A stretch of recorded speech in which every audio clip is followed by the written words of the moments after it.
Le cholestérol a très mauvaise réputation et est un peu accusé de tous les torts, à tel point qu'on a tendance à oublier à quel point il est vraiment essentiel pour le bon fonctionnement de notre corps. Dans cette vidéo, je vais t'expliquer quel est ce rôle et pourquoi vouloir absolument baisser tes taux de cholestérol, c'est se tromper d'ennemi. À la fin, je vais également te donner quelques conseils si tu fais partie de ceux qui sont inquiets de leur taux élevé de cholestérol. Si tu es nouveau sur cette chaîne, salut, moi c'est Clément, je parle de nutrition et d'hygiène de vie au service de ton énergie, de ta santé, de ta capacité de concentration pour pouvoir maximiser ton impact dans tes projets, qu'ils soient personnels ou professionnels. Alors d'où vient déjà cette mauvaise image du cholestérol?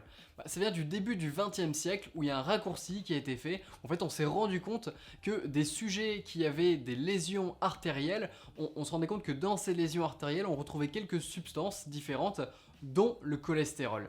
Et donc on a fait directement un lien de cause à effet dans la présence de cholestérol et les risques de lésions et de maladies cardiovasculaires. D'autant que par la suite, on s'est rendu compte que les populations à risque et qui étaient victimes de maladies cardiovasculaires avaient également tendance à avoir des taux de cholestérol élevés.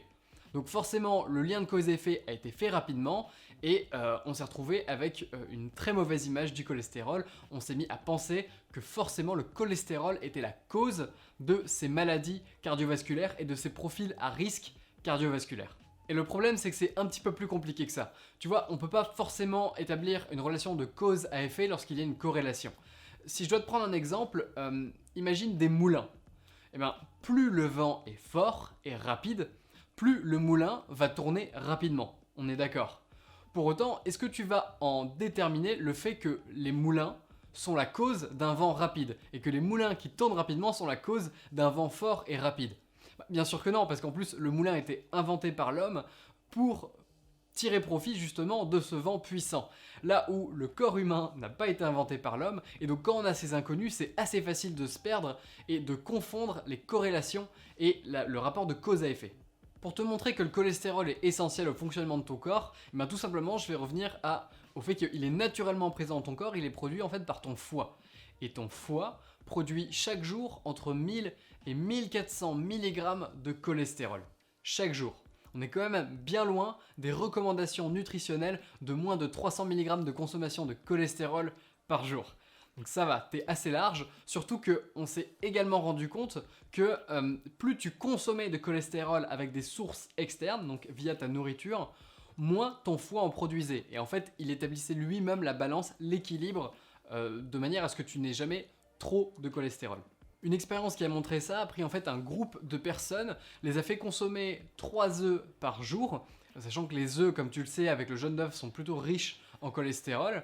Et ensuite, ils ont comparé les groupes entre ceux qui avaient pris des œufs et ceux qui n'avaient pas pris d'œufs, et ils se sont rendus compte que dans 70% des cas, il n'y avait aucune différence, et dans 30% des cas, il y avait effectivement une hausse du taux général de cholestérol, mais que cette hausse se faisait avec des ratios qui étaient bons, c'est-à-dire un bon ratio entre le cholestérol HDL et le cholestérol LDL, qui sont de manière un peu abusive appelés bon et mauvais cholestérol. Mais je vais t'expliquer pourquoi.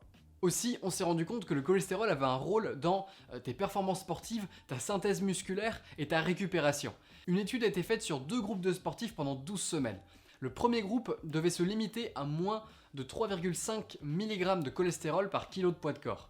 Là où l'autre groupe devait absolument dépasser les 5,7 mg par kilo de poids de corps.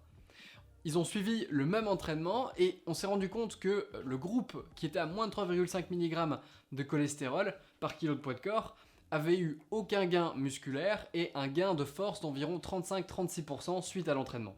Là où l'autre groupe, qui lui avait une plus grosse consommation de cholestérol, avait non seulement vu leur force augmenter de 86%, mais également leur masse musculaire de 2,1 kg. Du coup, concrètement, bon ou mauvais cholestérol, HDL, LDL, quelle différence ? Alors en fait, HDL c'est pour High Density Lipoprotein, là où LDL c'est Low Density Lipoprotein. Le HDL a pour rôle un peu d'être le chevalier blanc du cholestérol, ça veut dire que ce sont ces cellules-là qui vont se charger d'acheminer le cholestérol dont tu n'as plus besoin de tes tissus musculaires et tes tissus organiques vers ton foie. Là où le LDL, lui, va plus avoir le rôle inverse, qui est celui de prendre le cholestérol sécrété par le foie et l'amener vers les tissus organiques qui en ont besoin. Et du coup, il y a un peu un raccourci qui a été fait là où l'HDL, comme il nettoie le cholestérol, a ce rôle de nettoyeur, là où le LDL, lui, a cette mauvaise image de celui qui va polluer, parce que c'est celui-là qui va faire circuler du cholestérol dans ton corps. À partir du moment où tu pars du principe que le cholestérol est forcément mauvais pour toi. Ce qui n'est pas du tout le cas. Mais histoire de pas trop compliquer les choses, il se trouve que dans le cholestérol LDL, on a également deux sous-catégories. Tu as les grosses cellules LDL et les petites cellules denses de LDL. Et là où effectivement il y a plus une corrélation avec les risques cardiovasculaires, c'est quand tu as un plus grand nombre de petites cellules de LDL qui sont plus denses et qui, elles, peuvent poser problème. Et qui, elles, sont plutôt présentes en cas de risque cardiovasculaire. Mais un taux de cholestérol LDL haut, donc de mauvais cholestérol, c'est pas forcément mauvais signe, dans la mesure où si le cholestérol que tu as sont des grosses cellules, du gros LDL, ben, t'as absolument aucun risque, il n'y a aucun rapport de cause à effet, il n'y a même aucun rapport de corrélation avec des maladies cardiovasculaires.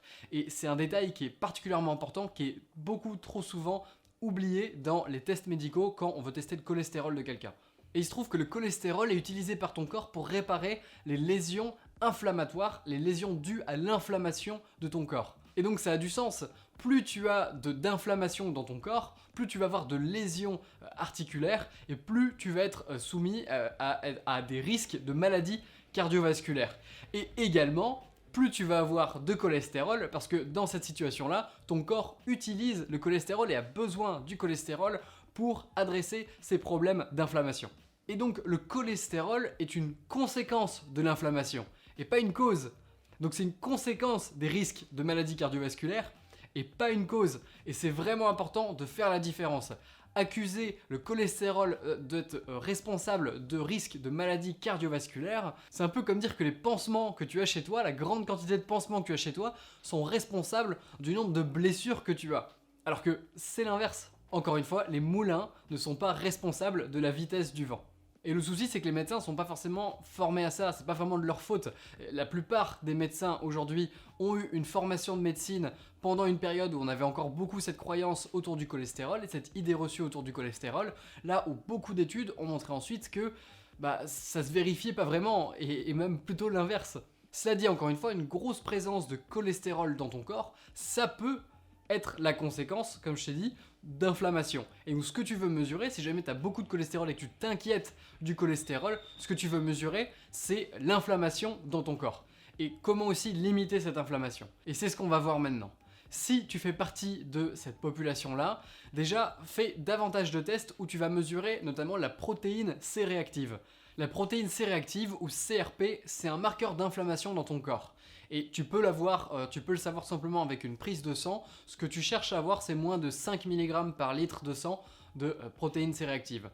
Histoire d'être vraiment en bonne santé, l'idéal de l'idéal étant moins de 1 mg par litre de sang. Ensuite, dans tes tests, tu peux demander à avoir des tests plus approfondis sur ton cholestérol LDL ou mauvais cholestérol. Et plutôt que de simplement mesurer la quantité, mesurer plus spécifiquement la quantité de petites cellules de LDL. C'est quelque chose qu'on est capable de faire aujourd'hui et que tu peux demander pour une analyse. Autrement, des moyens de réduire ton inflammation, ça va être notamment la présence d'oméga 3, l'équilibre oméga 3, oméga 6 dans ton alimentation. Je t'ai déjà fait une vidéo à ce sujet, je te mets une petite fiche à droite si tu l'as pas vue. Et également, ce qui risque d'accentuer ça, c'est la consommation de sucres simples. Les sucres simples, donc tout ce qui va être les sucres de table, sucres raffinés, etc. Tout ça, tu veux éviter.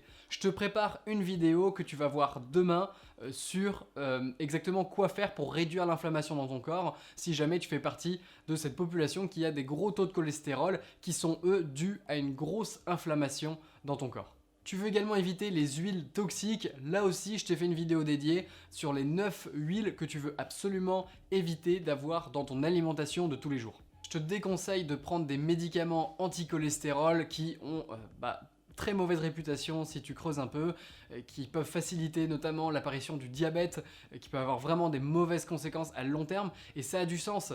Imagine si tu forces ton corps à baisser son taux de cholestérol alors que tu n'as pas résolu le problème initial qui faisait que ton corps avait besoin de ce cholestérol.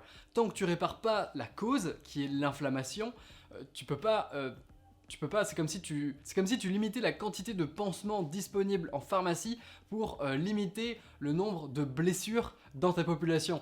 Ça n'a pas de sens. Et aller contre ton corps comme ça, contre la volonté de ton corps, ça peut vraiment avoir des conséquences, des mauvaises conséquences long terme. Je te mets les études dont je t'ai parlé en description si jamais tu veux regarder les sources. J'espère que tu auras appris quelque chose aujourd'hui. Si tu veux aller plus loin, je t'invite à t'inscrire à ma liste email. Je te mets un lien en description si ça t'intéresse. Je t'envoie 2 à 3 emails par semaine maximum. Mon but c'est d'apporter un maximum de valeur dans ces emails. Ça n'engage à rien, c'est entièrement gratuit. Si jamais ça ne te plaît pas, tu peux te désinscrire en un seul clic. Voilà, je te dis donc à très vite dans ta boîte mail et à demain pour une prochaine vidéo. D'ici là, prends soin de toi, ton cerveau te remerciera.